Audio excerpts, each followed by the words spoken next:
1 ಕೋಟಿ ಆಗಿರ್ಲಿ, ಕೆಲಸ ಮಾಡು ಫಸ್ಟ್. ಏನು ಎಕ್ಸ್ಪೆಕ್ಟೇಷನ್ ಇಲ್ಲ, ಕೆಲಸ ಮಾಡು.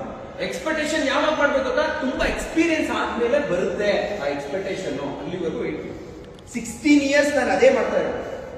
ಟಿಲ್ ನೌ ಐ ಕಾಂಟ್ಯಾಕ್ಟ್, ಕೈ ಆಕ್ಷನ್, ಟರ್ನ್ ಮಾಡೋದು, ಹೇಳ್ಕೊಡೋದು, ಅದೆಲ್ಲ ಮಾಡಿ. ಆ ಫೋಟೋಸ್ ವಿಡಿಯೋಸ್ ಎಲ್ಲ ತಗೊಳ್ಳಿ, ನೀವು ಪೇಜ್ ಅಪ್ಲೋಡ್ ಮಾಡಿ. ಇದು ಒಂದೇ ಅಲ್ಲ, ನೀವು ಹೊರಗಡೆನೂ ನಿಮ್ ಬ್ರ್ಯಾಂಡಿಂಗ್ ಆಗ್ಬೇಕು.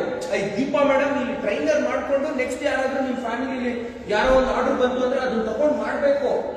ಇಲ್ಲಿ ಈವೆಂಟ್ಸ್ ಇಲ್ಲಿ ವಿ.ನೇಕ್ ಈವೆಂಟ್ಸ್ ಇಂಡಿಯಾ ಇನ್ಸ್ಟಿಟ್ಯೂಟ್ ಅಲ್ಲಿ ಟ್ರೈನರ್ ಒಬ್ಬರೇ ಇರ್ಬೇಕು, ಇಬ್ಬರೇ ಇರ್ಬೇಕು, 3 ಜನನೇ ಇರ್ಬೇಕು, ನಾನು ಒಬ್ಬರೇ ಇರ್ಬೇಕು. ನೋ, ನೀವು ನೆಕ್ಸ್ಟ್ ಬರ್ಬೇಕು ಈ ಪ್ಲೇಸ್ಗೆ. ಯಾರು ಇಲ್ಲಿ ಕಮೆಂಟ್ ಇಲ್ಲ. ನಿಮ್ಗೆ ಇಷ್ಟ ಆಯ್ತಾ ಕಂಟಿನ್ಯೂ, ಇಲ್ವಾ ಡಿಸ್ಕಂಟಿನ್ಯೂ. ನೆಕ್ಸ್ಟ್ ಇಲ್ಲಿ ಇದ್ಕೊಂಡೆ 1 ವರ್ಷ 1.5 ವರ್ಷ, ನೆಕ್ಸ್ಟ್ ಏನ್ ಮಾಡ್ಬೇಕು ಅದು ಪ್ರೋಸೆಸ್, ಅದು ಗ್ರೋತ್ ನಾನು ಸಪೋರ್ಟ್ ಮಾಡ್ತೀನಿ. ತುಂಬಾ ಚೆನ್ನಾಗಿ ಮಾತಾಡಿ, ಕ್ಲಾಸ್ ಮಾತಾಡು. ನಿಮ್ಮ ಅಮ್ಮಗೆ ಎಕ್ಸ್ಪೆಷಲಿ ಏನು ಲೇಡಿ ಟೈಗರ್ ತರ ಸಾಕಿದ್ದಾರೆ.